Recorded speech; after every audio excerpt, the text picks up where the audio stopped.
Ake sibingelele eNingizimu Afrika. Igama lami ngumzwa inkentshane, njengoba bafethu nazi ukuthi singamankentshane. Ngihamba nomfowethu lana uNgiba esisebenzisana naye. Kunekhasi bafethu esilivulile elithi amankentshane show.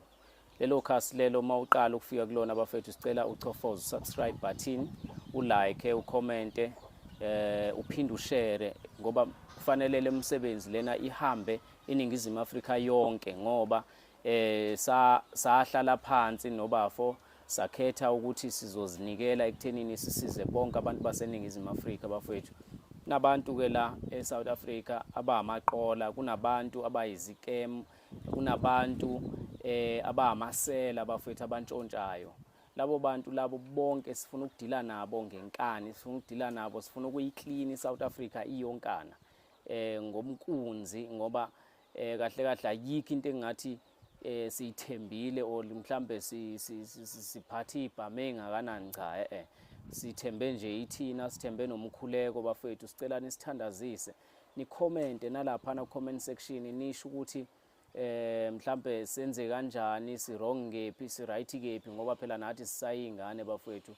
Lo msebenzi uphinde ube mkhulu ke nakuthina ngoba kunemisebenzi ebucayi kakhulu esibuye sihlangabezane nayo, especially le misebenzi esiyenzayo yokulanda umuntu ungazi nanokuthi uphetheni. Abanye ke abantu ke kuma comment bayasitshela, basicathulisa laphana bethi asingeza ama-bodyguard bafethu. Kunabantu esisebenzisana nabo abasebenza behind ekuyibona abayi-backup yethu uma kuwukuthi mhlambe kukhona la sixakeka khona esiye sibize bona. Bafethu lana sinenkinga ke futhi ekufanele ubafo asichazele yona, usesichazelile ke thina kodwa ake ngineze uNgiba ekebingelele naye ngaze kuthiwe angimniki isikhathi sokuthi ekhulume. Ngiba nganami Nkosi kaMahla. Ayi siyanceka futhi. Siyaphila mfethu. Ngicathi ukuthi ake size udaba lomfethu ukuthi ulamba kanjani. Thina sesichazelile ke bafethu umfethu udaba lakhe ukuthi ulamba kanjani. Mfethu sicela uchazele ababukeli ukuthi udaba lakho lithini. Ngiyabingelela ababukeli. Igama ngoNhlanhla ngawasithola isibongo mfethu. La ngivelelwe inkinga bhuti, ngithi bekuNovember ngiqala ukubona lento. Khona ubhuti shothi la igama lakho uSandile mangaphosisi. Usebenza ka VW but so ngibona abantu becomment kwama post akhe uyabafaka emsebenzini, nami ngicine ngiheheka ngisho kanjalo ngoba phela ngihlela ngisebenza yabo. Ngiyabona nabo abantu bayathanda bayethola imisebenzi. Ngicine nami sengixhumana naye lo bhuti. Ngithi ngixhumana naye kwakuNovember. Uqala uNovember sibonana naye, asakhuluma naye ngocingo kwakuthi angimthumelele ama documents ami. Ngamsendela izinto kwase ukuthi kunemali ekufanele ngiyikhiphe ukuze ezokwazi ukungifaka emsebenzini. Ngamtshela njengoba ngihleli bhuti ayikho imali, ngibamba amatoho lapha nalapha plus nginezingane engiyikhulisayo kubi nje wangempela. Athi hayi angihlanganisa imali engango-5,000 le enye imali ngizobe sengiyifaka mayise ngifakile emsebenzini sengiqalile ngasebenza. Kulungile ngihlanganisa imali ngithi mhlambe ngomhla ka-17 December ngimfonele ngisho ukuthi mina kukhona ubhuti wami ozongigcwalisela ngemali because imali ngangisengihlanganisile mina isu 3.5. Ngitshela nobhuti wami ozongigcwalisela ngemali ayifake ubhuti wami imali. I think it was the 22nd womhla ka-22 December. Ngimphushele lo bhuti imali, ngimfonele mfethu sengiyiphushile imali ngaye proof of payment ngimsendele because ngisebenzisa yona vele ifoni yami yasekhaya. Kulungile kudlule ngoba kwakuDecember athi yena uvalile emsebenzini angilindele ubani uJanuary. Okay, isonto lokuqala uJanuary ngiliye ngoba phela kusayibhizi ya December vela ngithi lidlule isonto lokuqala uJanuary ngimfonele kwisonto lesibili athi akakabuyele emsebenzini, ngimfonele ngesonto lesithathu. Ngifone kwisonto lesithathu athi angilungise phela le mali esalile le ibalance. Ngisho mina ubhuti ngichazelile nje ukuthi anginamali. Ilona ithemba lami lelo njengoba sengithole wena sengiyathemba ukuthi khona kuzohlangana. Athi hayi angimlinde kancane. Kudluleke inyanga kaJanuary njengoba sukuyophela uFebruary ngiqale futhi ngiphinde ngimfonele. Mangibhizi ngiyamfonela akasayibambe incingo zami. Maye ngifonele nje ngishosha indaba yokuthi angifake lo munye 5,000. Ufuna lo munye 5,000. Ekubeni sengawukhokha lo munye 5,000. Kwayikona lo 5,000 ngimnika futhi kwakukubi. Yabo, ngicabanga uzonika umuntu imali engango-5,000 ngoDisemba ingazi into zaKhisimusi azithengile. Inkinga yodwa le. Manje ngoba ngingasamtholi ucingweni mfethu angazi noma useyangibalekela noma sekwenzeka angisazi kwangempela sekufanele ngenze njani mfethu. Esengixakekile kwangempela manje. okwangempela ngisenkingeni angiyazi ngizoyithini mina lento. Imali mfethu le wayikhipha wena wayithathephi since njengoba ukuthi awusebenzi so njengomuntu ongasebenzi imali nga-5,000 kunzinyana ukuthi ngabe uyithole nje Mfethu ama-piece job bhuti wami ngasangicela nabafethu abasekhaya. bagcwalisela ngamalini Umuntu wanginika imali kwakufethu omdala wanginika 1.5.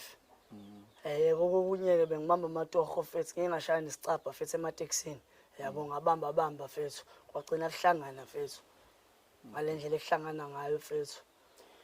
So mfethu ngiyaluza udaba lakho mfethu and ngiyabona uphathekile kahle ngempela mfethu kuleke kuzolunga kodwa ke mfethu mawuthi wena umbone kuphi Facebook fethu and kube kunabantu abebekhomenta fethu kwizinto zakhe besho ukuthi bayabonga ubafakile emsebenzini fethu.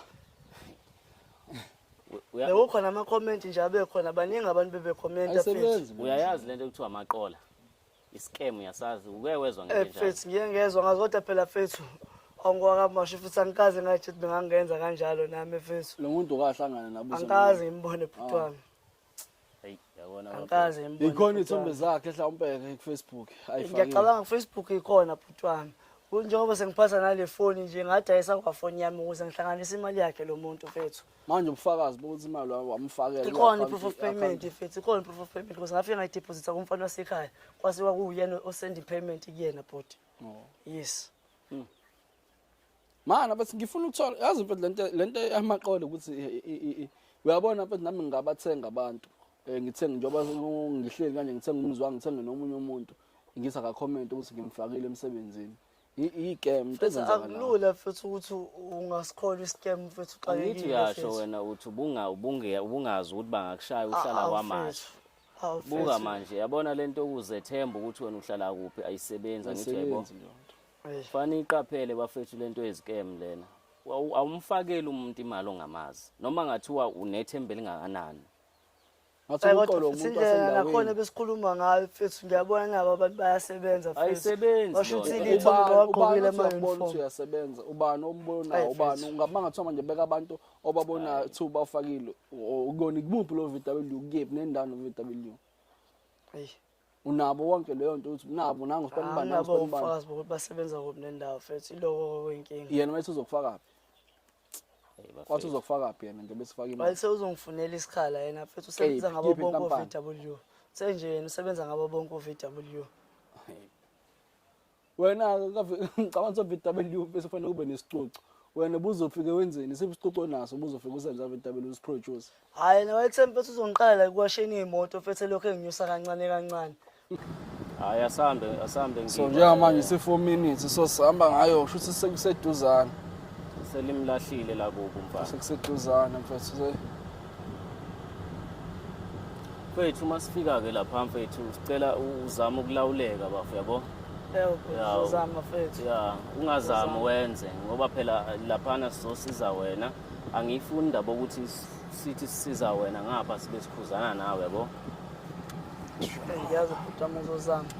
unganaka amakhamera mfethu silana sihambe sibuza mfethu sicela usizo lwakho bhuti Hayi madoda. mana mfethu sicela ukubuza usandile Yamazi madoda lo.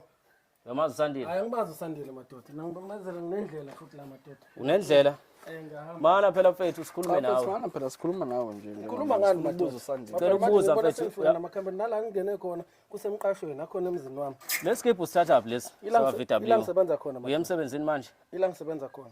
uye emsebenzini Njengamanje kule nsuku kuno short time madoda. Nafuna ukwazi okuningi madoda. mfethu uyamazi usandile noma Awusandile umazi ngimazi madoda. yazi uzomazi Hayi lo muntu enikhuluma ngaye ngimazi. bese mana uyaphi Lehlile kufanele ngiphuthuma nasegarage ndiyabona. Sondele moto kulehlile. mana usiyemsandile usisamapha wona Angene iskipha leso sithatha sasemsebenzini iskipha madoda angene usandile mina. wenzani emsebenzini Hayi ngisebenza ngeimoto. usebenza ngeimoto Yi dealership ya VW. Manje wasuphuthuma